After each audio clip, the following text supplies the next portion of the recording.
아가서는 시라고 하는 또 노래라고 하는 특징을 안고 있고, 또 한편으로는 노래라고 하는 것을 의도적으로 드러내기 위해서 앞에 말씀 앞에 남자, 여자, 또 합창 이렇게 설명을 하고 있어요.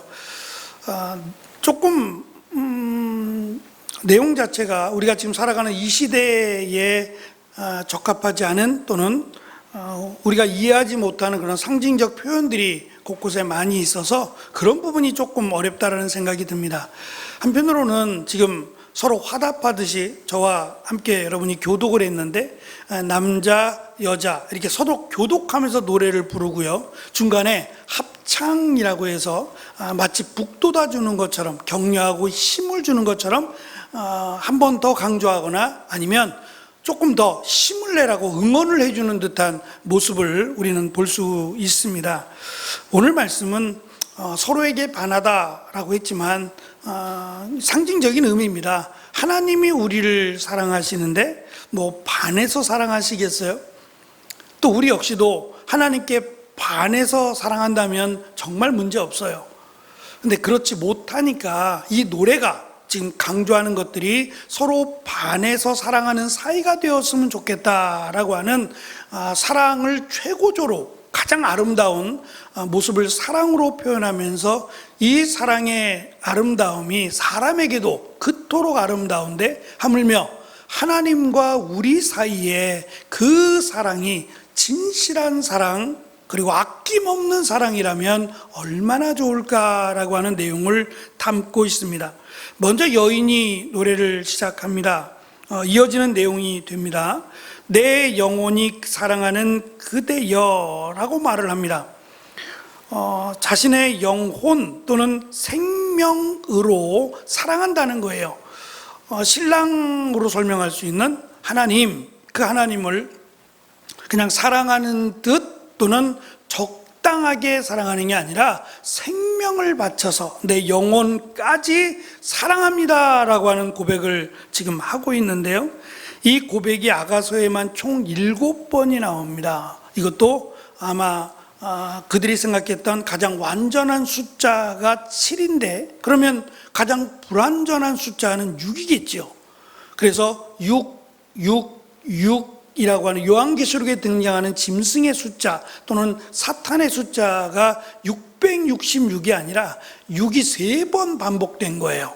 강조한 거죠. 그만큼 악하다, 정말 악하다라는 것을 의도적으로 드러낸 것이고, 여기서 7번이나 지금 이 여인이 하나님 또는 신랑을 향해서 내 영혼으로 사랑한다, 내 생명을 다해서 사랑한다고 고백하고 있으니, 물론 1장부터 한 번씩 그런 건 아닙니다. 3장이 가장 많이 드러나는데요, 결국 이 아가서 전체의 내용은 하나님이 우리를 사랑하심도 있지만 이스라엘 백성이라고 우리 말할 수 있고, 또 하나님의 백성이라고 소개할 수 있는 그들이 하나님을 향해서 고백하는 노래라고 보시면 좋을 것 같아요. 그러면 우리가 하나님을 향해서 하나님 사랑합니다, 우리가 지금 찬양했던 것처럼 이러한 찬양을 하나님이 받으실 때에 이것을 최고의 선물 또는 최고의 사랑의 노래로 받으신다는 거예요.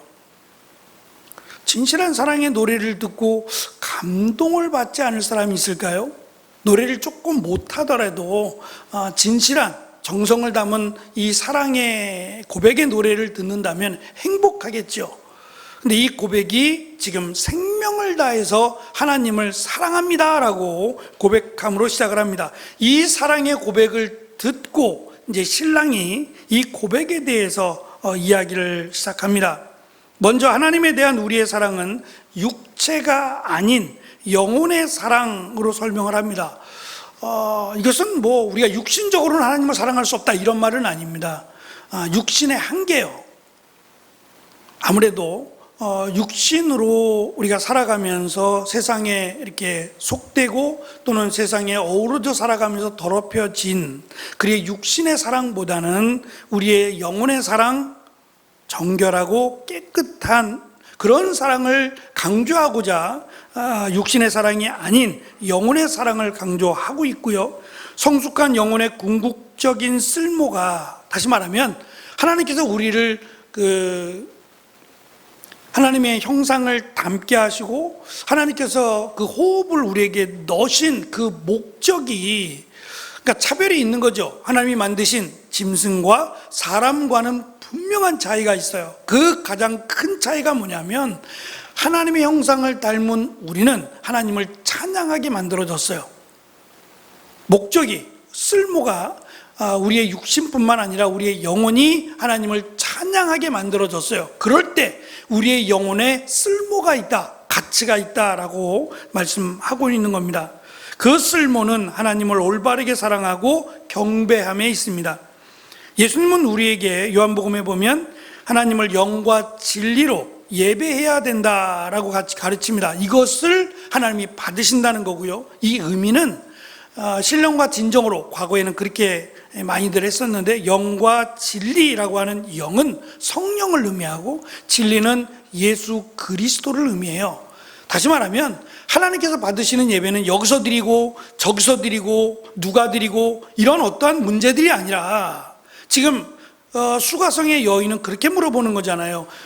그리심산에서 드리는 우리 예배를 받으시나요? 아니면 예루살렘 성전에서 드리는 유대인들, 이스라엘 백성들의 예배를 받으시나요? 아니면 어떻게 드리면 받으시겠습니까? 라고 하는 질문이에요. 사실 이 질문이 귀한 것은 정작 유대인들은 이 질문 앞에 답을 하기는커녕 자기 마음대로 드려요. 병든 것 또는 상한 것, 이런 것들도 그냥 형식적으로 하나님께 드리고, 심지어는 성전을 강도의 소굴로 만들어 버렸어요. 그러니 하나님께 드려지는 예배에 관심이나 있겠냐 말이에요. 근데 이 여인은 어떻게 하면 우리의 예배를 받으시겠습니까? 라고 질문을 하고 있으니 얼마나 귀한 질문입니까? 이 질문에 대해서 가장 명확하고 확실한 답을 주신 거예요. 예수 그리스도를 믿음으로 성령을 받은 자들의 예배를 받으신다는 겁니다. 그 사람이 몇 명이냐가 중요하지 않아요. 유대인들은 회당을 지을 때 예루살렘 성전까지 가기엔 너무 머니까 자기들만의 작은 회당이라고 하는 것을 만들어서 거기서 기도하고 말씀을 읽고 가르치고 하는 일들을 했어요. 거기까지는 좋아요. 그들이 회당을 만들 때 장성한 남자, 유대인 남자죠. 장성한 남자 10명 이상이 돼야 돼요. 그러니까 사도 바울이 소아시아 교회 복음을 전하면서 흩어져 있던 유대인들이 함께 모여서 회당을 만드는데, 회당을 만들 수 없었다는 얘기는 유대인 장정 10명이 안 된다는 얘기예요. 그렇게 이해하시면 돼요. 근데 그 회당이 10명 이상이 되고 심지어는 더 큰 회당, 웅장한 회당을 만든다고 해도 하나님이 받으시는 예배는 예수 그리스도를 하나님의 아들로, 메시아로, 하나님으로 믿는 사람, 그리고 그 믿음으로 성령을 받을 사람이죠. 성령을 받을 사람, 또는 지금 우리가 보면 성령을 받은 사람의 예배는 하나님이 기뻐 받으신다고 가르쳐 주셨습니다. 이것이 축복이에요. 만약에 그렇지 않으면 각자들 나름대로 이게 하나님이 받으시는 예배라고 주장하지 않을까요? 이렇게 해야 하나님이 받으시는 예배야. 저희가 학교 다닐 때 그런 논쟁이 좀 있었어요. 영과 진리로, 신령과 진정으로. 그러니까 신령과 진정은 뭐냐, 어떻게 드려야 예배를 받으시냐 등등 서로 막 침을 튀겨가며 논쟁을 해요. 복장은 어떻고 시간은 어떻고 또 악기들은 어떻게 해야 되고, 그 각자들의 경험과 주장이죠. 성경 말씀은 명확합니다. 이 말씀이 명확하기 때문에 오히려 우리에게는 위로가 되고 힘이 되고 은혜가 되는 겁니다. 알아야죠. 하나님이 기뻐하시는 것이 무엇인지를 알아야 하나님이 복을 주시지 않겠어요? 바로 아가서는 그러한 의미에서 일단 사랑으로 시작을 해서 하나님이 가장 원하시는 것이 사랑이다.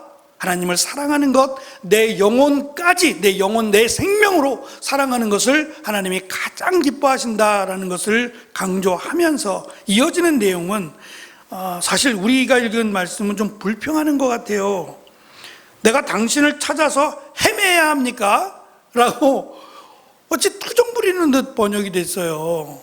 근데 그게 아니라 내가 찾는 수고를 해야만, 찾는다고 찾을 건 아니지만 찾는 수고를 해야 하지 않도록 도와달라는 얘기예요.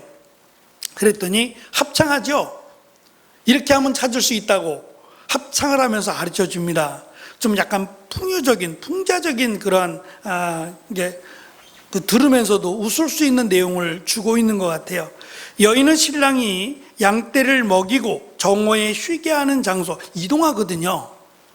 양떼가 한 곳에만 있지 않고 식사를 하고 밥을 먹고 또 운동을 해야 돼요. 그렇지 않으면 병에 걸리니까 의도적으로 이게 다닌단 말입니다. 근데 어디론가 딱딱 정해놓고 가지 않고요. 그때마다 풀을 보고 오늘은 여기가 잘 자랐네? 그럼 그쪽을 향해서 가거든요. 그러니까 지금처럼 뭐 전화하면 어디 있는지 확인할 수 없는 그런 상태라면 막연히 찾아야 돼요. 그리고 찾을 수 있다는 보장도 할 수 없고요. 이러한 지금 찾을 수 있는 어디에 있는지 당신이 어디에 있고 어디에 있는지 알고 싶다라고 하는 이 내용의 질문은 동선이 궁금하다라는 건데요. 신랑 대신 하나님의 동선은 당시 유대인들은 율법이라고 생각했어요. 저는 말씀이라고 생각해요. 그 말씀 안에 율법이라고 생각하는데 하나님의 말씀이 계신 곳에 하나님이 계세요. 하나님의 말씀이 계신 곳이 거룩하고 그러면 이 하나님의 말씀이 계신 곳에 내가 있겠다는 얘기예요. 아무데나 있지 않고 하나님이 말씀하시는 그곳 또 하나님이 기뻐하시는 그곳에 내가 찾아가겠다는 얘기예요. 다윗은 주의 말씀이 그의 거처로 인도하는 길에 비치고 발걸음을 비추는 등이라고 고백해요. 말씀이 그렇다는 거예요. 그 여인은 지금 하나님의 말씀이 어디 있는지를 알면 그 말씀 앞으로 가겠다는 겁니다. 시간 속에 찍힌 율법, 말씀을 지킨 흔적은 역사가 되고 그 역사는 주께로 인도하는 가시적인 동선이 됩니다. 그래서 나는 말씀을 따라 살겠습니다. 말씀을 따라 가겠습니다. 라고 하는 여인의 노래입니다. 이 노래를 듣고 화답을 합니다. 9절 10절은 신랑의 노래입니다. 하나님의 노래죠. 신랑은 신부인 여인을 바로의 병거를 끄는 암말로 묘사합니다. 여기에 대한 해석이 몇 가지가 있는데 첫째, 병거를 끄는 말은 순말이에요. 암말을 쓰지 않아요. 왜냐하면 아무래도 암말은 힘이 없어요. 지금 전쟁을 해야 되잖아요. 그러면 다른 말보다 더 빨리 치고 나가거나 힘이 있어야 되는데 암말은 그러지 못하대요. 그래서 순말을 쓰게 되는데 지금 하나님께서는 병거를 끄는 암말이라고 지금 상징적으로 표현하고 있습니다. 이것은 황제가 타는, 제국의 황제가 타는 병거를 끄는 말들은 그렇게 빨리 달리는 말은 아니에요. 오히려 우아하고 화려하고 아름답게 장식된 말을 황제가 타고 이동을 한다는 거예요. 전쟁을 나가는 게 아니니까 그때 사용하겠다는 겁니다. 그러니까 하나님의 이름이 계신 곳에, 하나님의 영광이 있는 곳에 이 여인을 사용하겠다는 거예요. 마치 복음을 전하는 곳에 예수님의 발에 향유를 부은 이 여인의 말씀, 이 여인의 행한 것도 함께 전하여질 것이다 라고 예수님께서 말씀하신 것처럼 이렇게 하나님을 내 생명의 하나님으로 찾고 하나님의 말씀을 따라 살겠다 고백하는 자들에게 하나님은 내가 그들을 외면하지 않고 내가 있는 그곳의 영광을 드러내겠다는 거예요. 함께 내가 영광을 받는 그곳에 너희를 함께 영화롭게 세워주겠다라고 하는 약속입니다.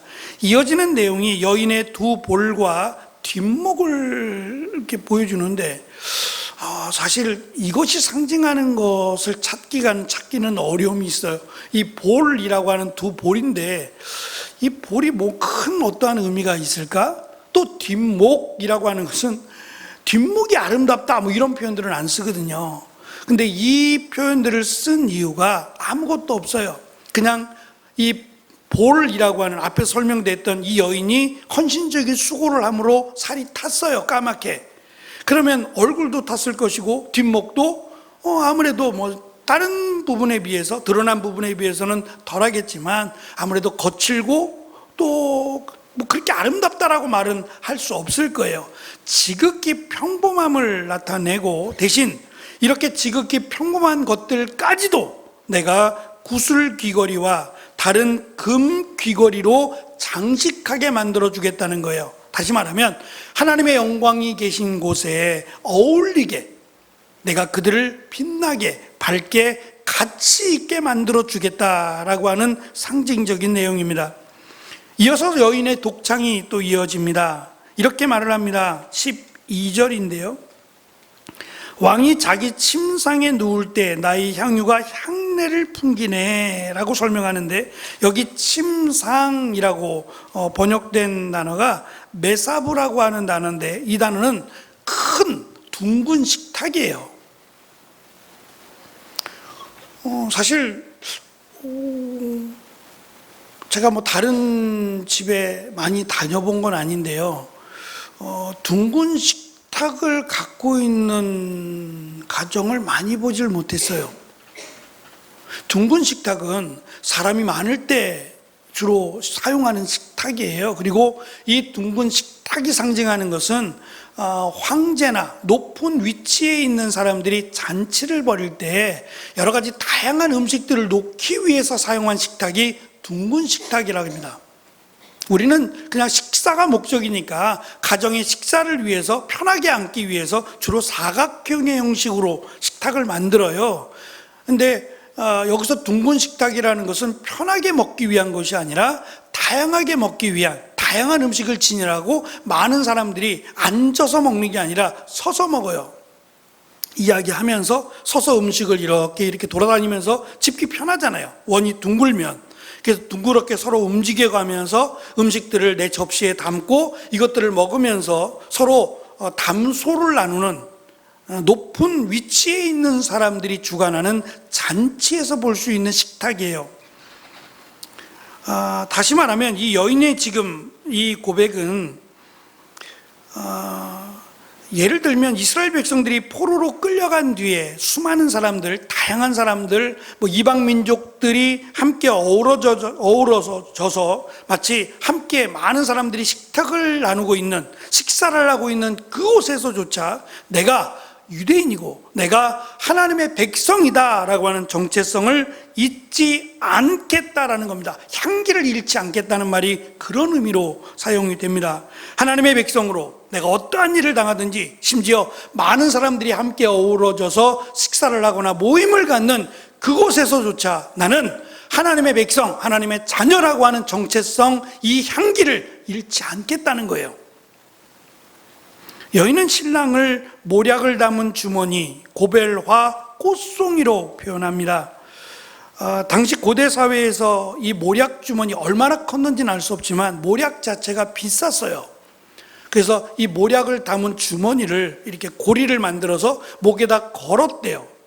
걸어서 이게 보이지는 않고 줄만 보이고 보이지는 않게끔 옷으로 가렸다 그러는데요.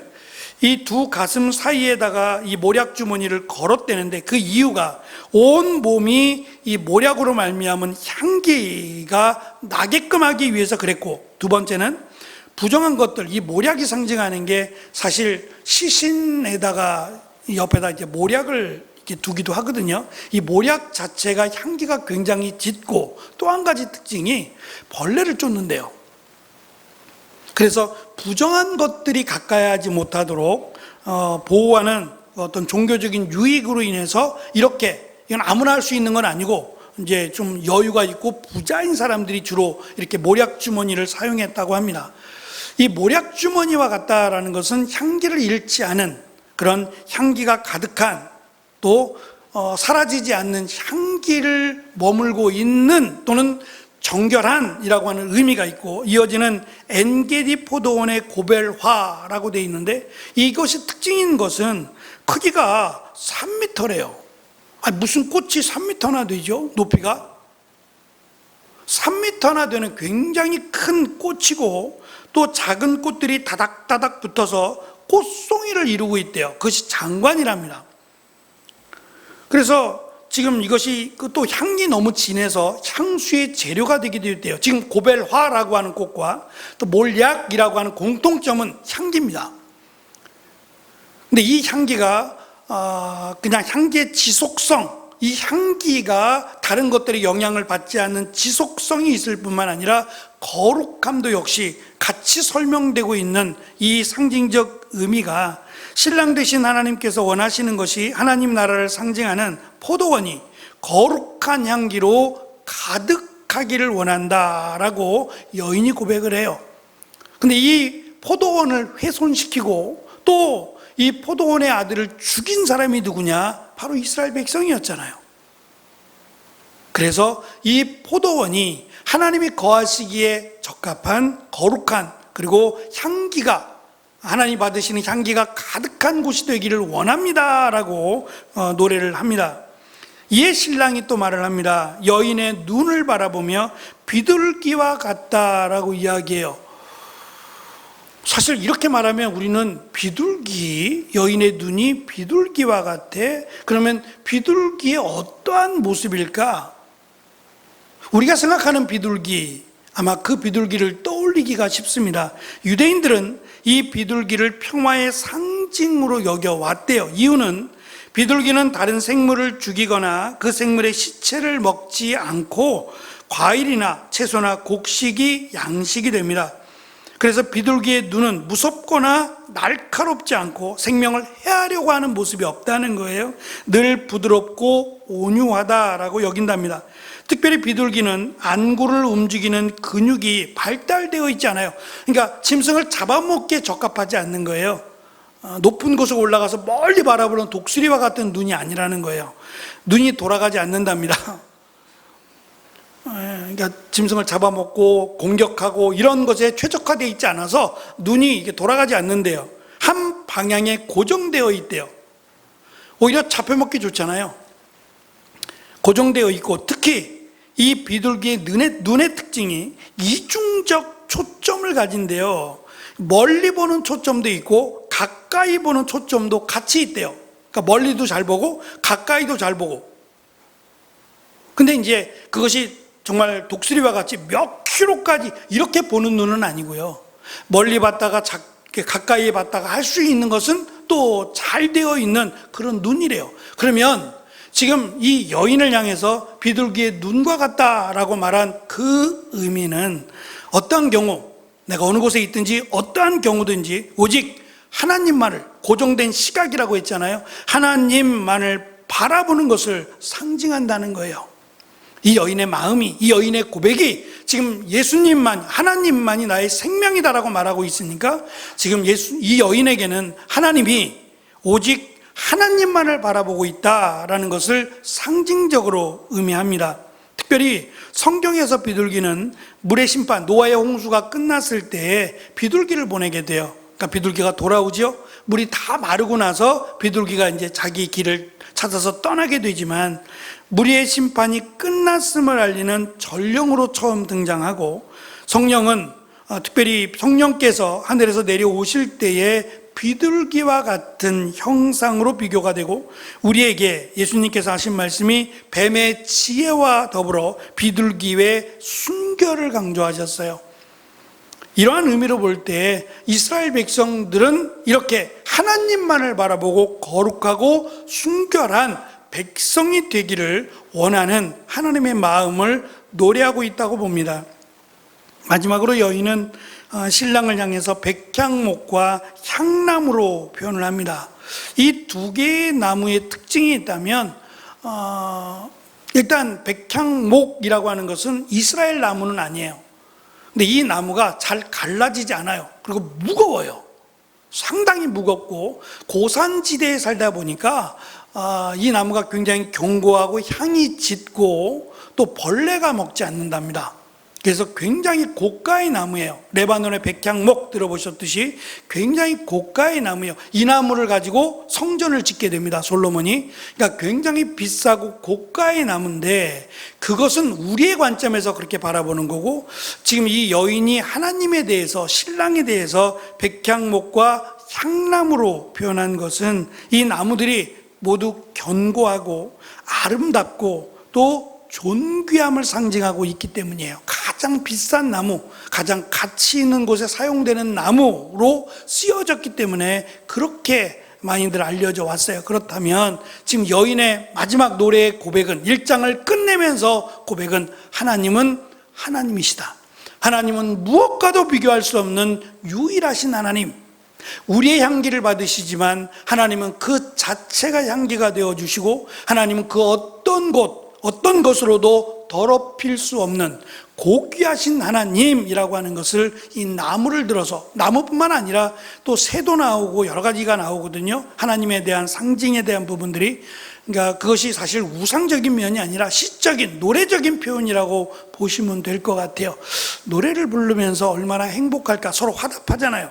여자가 부르고 남자가 부르고 같이 부르고 하는 이 노래들이 온통 하나님 사랑합니다 노래예요. 그러면 하나님이 이 사랑의 노래를 받으시고 뭐라고 화답하실까? 고맙다 라고 끝나지 않잖아요.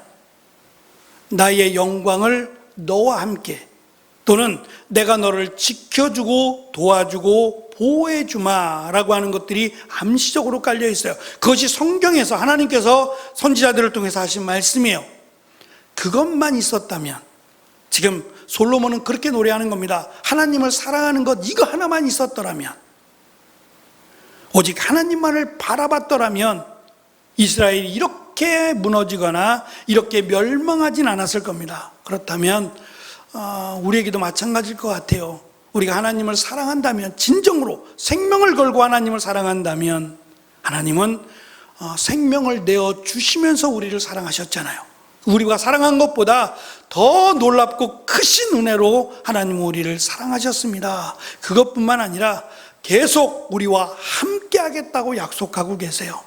저는 이것이 우리가 정말 바라고 소망해야 될, 그리고 사모해야 될, 정말 하나님을 사랑하기를, 정말 예수님을 사랑하기를 원합니다 라고 하는 이 믿음의 고백, 또 간절함이 우리 가운데 늘 함께하는 은혜가 있으시기를 축원합니다. 기도하겠습니다.